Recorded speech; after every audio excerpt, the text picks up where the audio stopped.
जय श्री राम। श्री सीता रामचंद्र भगवान की जय। श्री हनुमान जी महाराज की जय। श्री गुरु चरण कमलेभ्यो नमः। मातृपितृ चरण कमलेभ्यो नमः। आज हम जीवन का कठोर सत्य इस विषय में चर्चा करेंगे। जीवन में अगर कुछ सत्य है तो केवल एक मृत्यु ही सत्य है। कहानी है वो तो साथ, इससे कोई नहीं बच सकता। एक बार की बात है साहब, भगवान विष्णु गरुड़ जी पर बैठकर के कैलाश पर्वत की ओर जा रहे थे और कैलाश पर्वत पर पहुंचकर द्वार पर गरुड़ जी को छोड़कर खुद शिव जी से मिलने के लिए अंदर चले गए। तब कैलाश की पूर्व प्राकृतिक शोभा को देखकर गरुड़ मंत्र मुग्ध हो गए कि तभी उनकी नजर एक खूबसूरत से पक्षी पर पड़ी, छोटी सी चिड़िया पर नजर पड़ी। चिड़िया कुछ इतनी सुंदर थी कि गरुड़ जी के सारे विचार उसकी तरफ आकर्षित होने लगे। उसी समय कैलाश पर यमदेव जी पधारे और अंदर जाने से पहले उन्होंने उस छोटी सी चिड़िया को देखा।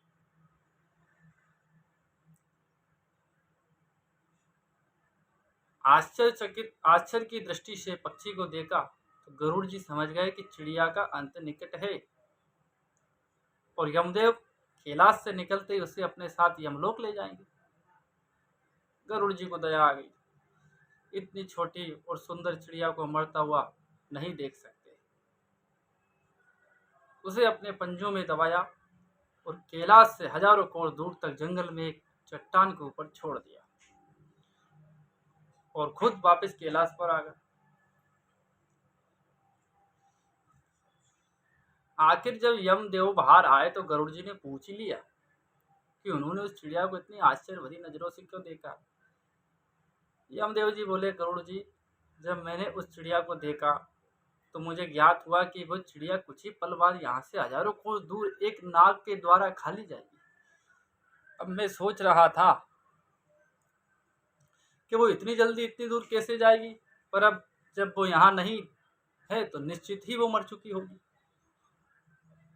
गरुड़ जी समझ गए कि मृत्यु तो टाले नहीं टलती, चाहे कितनी भी चतुराई की जाए।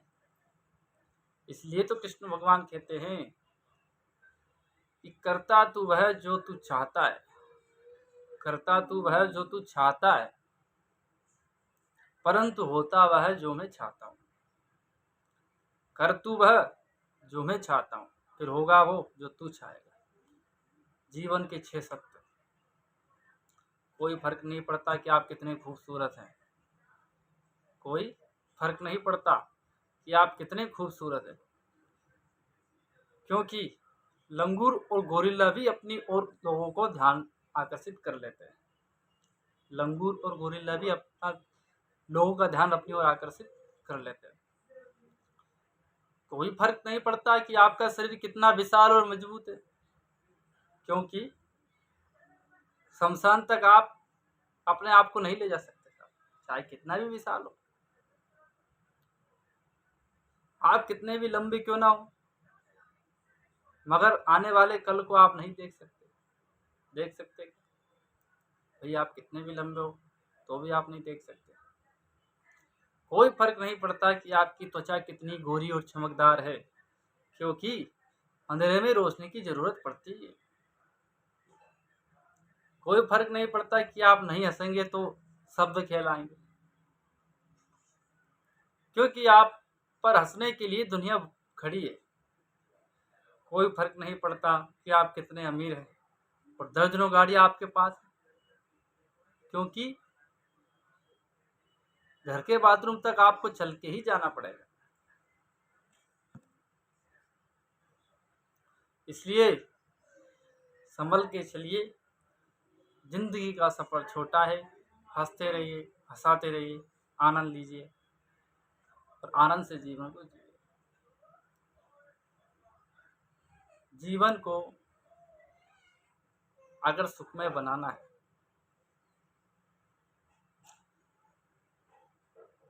तो भगवान के भजन करो, खूब अच्छे कर्म करो। अगर हमारे जीवन के ऊपर कोई दुख आने वाला हो तो भगवान की कृपा से वो दुख छोटे रूप में बदल जाता है। एक बार की बात है साहब, एक महात्मा जी एक गांव में आए साहब, एक संत गांव में आए। उस समय उसी गांव में एक व्यक्ति ऐसा भी रहता था जिसको बहुत क्रोध आता था साहब। तो ध्यान से सुनना साहब, उस गांव में एक व्यक्ति ऐसा भी रहता था जिसको बहुत क्रोध आता था। उससे सब परेशान थे साहब, चाहे जिसको अशब्द बोल देना, कुछ भी बोल देना जिससे सामने वालों को बुरा लग जाता था, किसी से प्रेम की भाषा नहीं बोलना, ये सब उसकी आदत। लेकिन एक संत आए तो संत ने अपना स्थान बनाया, वहां पर रुके। और संत का तो स्वभाव साहब निर्मल होता है। संत तो सबका कल्याण ही चाहते हैं। तो उन संत के पास वो व्यक्ति आया और संत से जाकर के पूछा कि गुरुदेव, आप इतने सुखी हो, आपके सुखी रहने का कारण क्या है? बोला। तो संत ने कहा कि मैं मेरा कारण तो नहीं जानता, पर मैं तेरा कारण जरूर जानता हूँ, तेरा जरूर बता सकता हूँ। कि बोले क्या? कि तेरी 7 दिन में मृत्यु होने वाली है। संत महात्मा जो थे वो बोले उससे कि 7 दिन में तेरी मृत्यु होने वाली है। अब उस व्यक्ति से जैसे ऐसा बोला तो वो घबरा गया साहब। अगर मान लो कोई अपने से बोल दे कि भाई कल तेरी मृत्यु होने वाली, तो थोड़ा तो झटका लगेगा ही ना। इसी प्रकार उस व्यक्ति को भी झटका लगा कि बोले 7 दिन में के अंदर तेरी मृत्यु होने वाली। अब वो व्यक्ति जो था बहुत डरा हुआ था साहब। अब वो संत को प्रणाम करके गया और गया तो जो भी व्यक्ति उसको मिलता था उससे प्रेम की भाषा बोलता था, क्योंकि उसको पता चल गया कि मेरी 7 दिन में मृत्यु होने वाली है। तो किसी से क्या द्वेष रखना साहब, किसी से क्या क्लेश रखना। 7 दिन का जीवन और बचा है, इसमें अच्छे कर्म कर लिए जाए। तो रोज तो भगवान का पूजन पाठ करता, खूब भजन करता भगवान का, जो भी व्यक्ति मिलता उससे खूब अच्छे से प्रेम से बातें करता। और जिनसे कभी उसने लड़ाई झगड़े करे थे, अशब्द बोले थे, उनके पास भी जाकर के उसने खूब अच्छे से बातचीत की, प्रेम की भाषा में बातचीत की। अब धीरे धीरे समय बीता साहब। अब उसका अंतिम दिन आ गया साहब। अंतिम दिन जब वापस से पुनः उसके मन में विचार आया कि वो लास्ट दिन अपने पास बचा हुआ है साहब, तो क्यों ना अपने गुरुदेव से एक बार और मिल लिया जाए साहब, गुरुदेव को प्रणाम कर लिया जाए, उनसे आशीर्वाद ले लिया जाए। उसके मन में ये विचार आया। तो गुरु जी के पास आया साहब। तो गुरु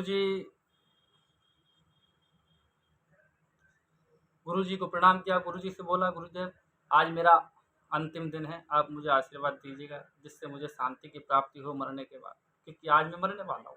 आपने कहा था कि 7 दिन में मृत्यु होने वाली, तो आज मेरा अंतिम दिन बचा हुआ। तो गुरु जी ने बोला, तो बोले तू मरने वाला थोड़ी ना है। बोले, तो बोले गुरुदेव आपने ही तो बोला था। बोला कि ये तो तुझे समझाने के लिए मैंने बोला था कि 7 दिन में ही हर व्यक्ति की मृत्यु होने वाली है। 8वां दिन भगवान ने नहीं बनाया है। बनाया हो तो बताइए सर। रवि, सोम, मंगल, बुध, गुरु, शुक्र, शनि, 7 दिन। अब इन्हीं दिनों में से अपनी मृत्यु होने वाली है। अगर व्यक्ति इस बारे में सोच ले कि हमारी मृत्यु होने वाली, और वाकई में हमको पता नहीं है साहब कि कब हमारी मृत्यु है, किसी को पता नहीं। काल सभी को खा जाएगा, लेडीज हो या जेंट्स, जगत में कोई ना परमानेंट, चाहे लगा लो तेल चमेली चंदन साबुन सेंट, और काल सभी को खा जाएगा, लेडीज हो या जेंट्स। इसलिए जीवन का सत्य क्या है? मृत्यु सत्य है। तो गुरुजी ने बोला साहब, इसलिए सदैव किसी के ऊपर भी ना तो क्रोध करना चाहिए, सबसे प्रेम की भाषा में बोलना चाहिए। भाई अगर हम जीवन में किसी का भला नहीं कर पाते हैं तो किसी को दुख भी ना देना चाहिए। अगर किसी को दुख दोगे तो आपको दुख मिलेगा, क्योंकि जो बोओगे वही काटोगे, ध्यान रखना। इसलिए सदैव ध्यान रखना, अच्छे कर्म करो, खूब भगवान का भजन करो, माता पिता गुरु संत की सेवा करो, इसमें आपका कल्याण है। अगर ज़्यादा क्रोध आता है तो उसको शांत करने की कोशिश करो, धीरे धीरे भगवान का नाम लेकर के। क्रोध करने से कोई लाभ नहीं, क्रोध करने में हानि ही है। अभिमान नहीं करना कभी भी जीवन में किसी चीज़ का कि मैं ये कर रहा हूँ, करने वाला सब ईश्वर है। राम जी की इच्छा के बिना कुछ भी नहीं होता साहब। राम किन्न चाहे सोई हुई करे, अन्यथा आस नहीं कोई। हरी इच्छा बलवान, राम जी की इच्छा के बिना क्या कुछ नहीं हो सकता। इसलिए इस कथा के माध्यम से हम आपको यह समझाना चाहते हैं, मृत्यु एक अटल सत्य है। इसलिए जीवन में कभी भी अहंकार नहीं करना मेरे भाई, और खूब भगवान की सेवा करो, माता पिता गुरु की सेवा करो, अच्छे कर्म करो। जय सीताराम। अगर हमारी ये कथा आपको अच्छी लगी हो तो हमारे इस चैनल को लाइक करें, सब्सक्राइब करें। जय सीताराम, आगे भी शेयर करें। बोलो सियावर रामचंद्र भगवान की जय। कुछ त्रुटि हुई हो तो उसके लिए हमें क्षमा करें।